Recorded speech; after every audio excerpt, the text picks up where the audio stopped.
নমস্কার, আমি সৌমাচার্য।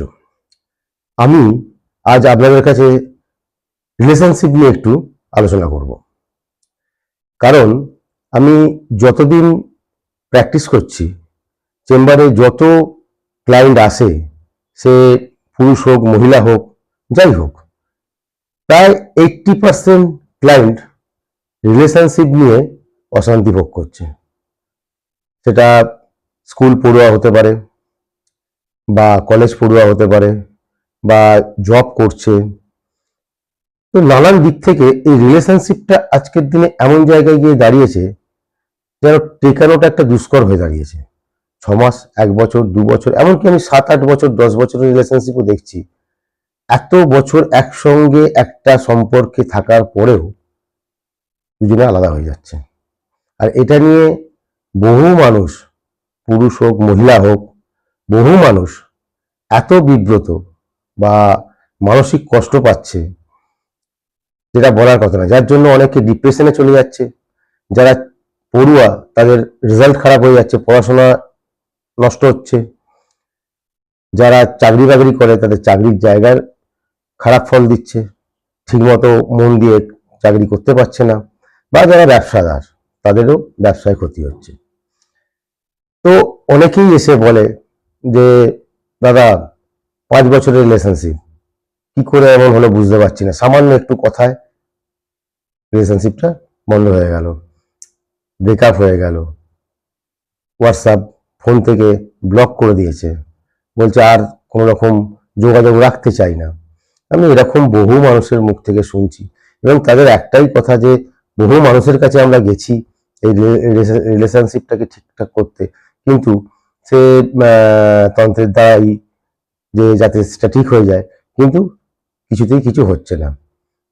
কেউ বলছে 4 জনের কাছে গেছি, কেউ বলছে 5 জনের কাছে গেছি, কেউ বলছে 2 জনের কাছে গেছি। আমি এরকম দেখছি এই রিলেশনশিপের জন্য বহু মানুষের অনেক ক্ষতি হয়ে যাচ্ছে। কেউ কেউ এমন অবস্থা হয়েছে যে পড়াশোনা ছেড়ে দিয়ে সে ডিপ্রেশনে পড়েছে। আমার নিজের দেখা, এবং আমার নিজের ক্লায়েন্ট ছিল, তার ভয়ঙ্কর, খুব ভালো পড়াশোনায়, কিন্তু পড়াশোনা ছেড়ে দিয়ে সে পিএইচডি করছিল। সেই পিএইচডি কমপ্লিট না করে সে অর্ধ পিএইচডি করতে করতে পড়াশোনা ছেড়ে দিয়ে সে ডিপ্রেশনে এমন চলে গেছে যে তাকে ডাক্তার দেখিয়ে ওষুধ খেয়ে তাকে ঘুমোতে হচ্ছে। এরকম বহু মানুষ আছে, বহু মানুষ। অনেকে এসে কান্নাকাটি করে, অনেকে এসে কান্নাকাটি করে। অনেক মানুষকে দেখেছি এসে নানানভাবে, যে এত বছর ধরে রিলেশনশিপের মধ্যে রয়েছি, আমাদের মধ্যে সম্পর্কটা অনেক গভীর সম্পর্ক, হ্যাঁ, কিন্তু তা সত্ত্বেও কি করে এরকম ব্রেকআপ হয়ে যাচ্ছে, একজন একজনকে ছেড়ে চলে যাচ্ছে। এগুলো অনেকগুলো মানে ওয়ে আছে, কেন এটা যাতায়াতের অনেকগুলো ওয়ে আছে অ্যাকচুয়ালি। তো অনেকের কাছেই তো যাচ্ছেন সবাই, কিন্তু কাজ হচ্ছে না। কিন্তু আমি সবাইকে বলি যে সম্পর্ক টিকিয়ে রাখার জন্য যেমন একে অপরকে বিশ্বাস করতে হয়, অনেক বিশ্বাসের জন্যই অনেক সম্পর্ক নষ্ট হয়, ম্যাক্সিমাম বিশ্বাসের জন্য, ট্রাস্ট করতে পারে না নানান দিক থেকে। আর দ্বিতীয়ত হচ্ছে দুজনের প্রতি দুজনের একটু ভালোবাসা, বিশ্বাস এবং সম্মান, রেসপেক্ট, এটা দরকার। না হলে কিন্তু একটা সম্পর্ক চিরস্থায়ী করা যায় না।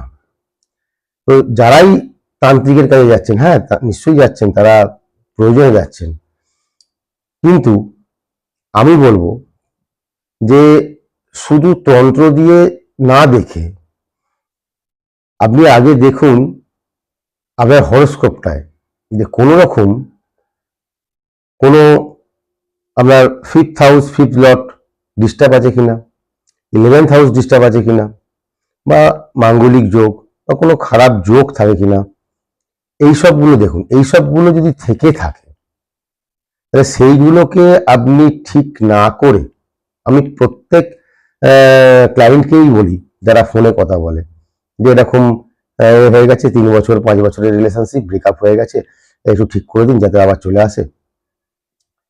কিন্তু আমি যাদের বলি যে দেখো, শুধু তন্ত্রের কাজ আমি করে দিতে পারি, কিন্তু শুধু তন্ত্রের কাজ করলে আমি কোনো গ্যারান্টি দিতে পারবো না যে কাজটা 100% হবে।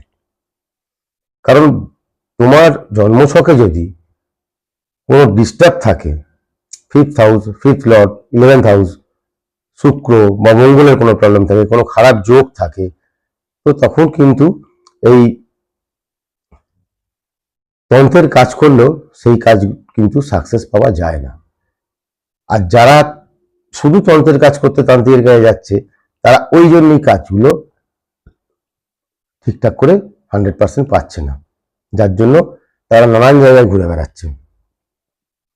কিন্তু আমি সব ক্লায়েন্টকে একটাই কথা বলি যে আগে তুমি তোমার হরোস্কোপটা দেখে নাও যে সেইখানে কোনো ডিস্টার্ব আছে কিনা। সেই জায়গায় যদি কোনো ডিস্টার্ব থাকে, সেই ডিস্টার্বটাকে আগে ঠিক করো, সেই জায়গাটাকে আগে ঠিক করো। সেই জায়গাটা ঠিক করে তারপর তুমি তন্ত্রের কাজ করো। আমি বলছি 100% রেজাল্ট পাবে। হ্যাঁ, কিছু কিছু ক্ষেত্রে কেন এখন দেখা যাচ্ছে, প্রায় অনেক ক্ষেত্রে আরো দুটো সমস্যা। হরোস্কোপও ঠিক আছে, দেখা গেল হরোস্কোপে কোনো কিছু খারাপ নেই, কিন্তু ব্রেকআপ হয়ে গেল।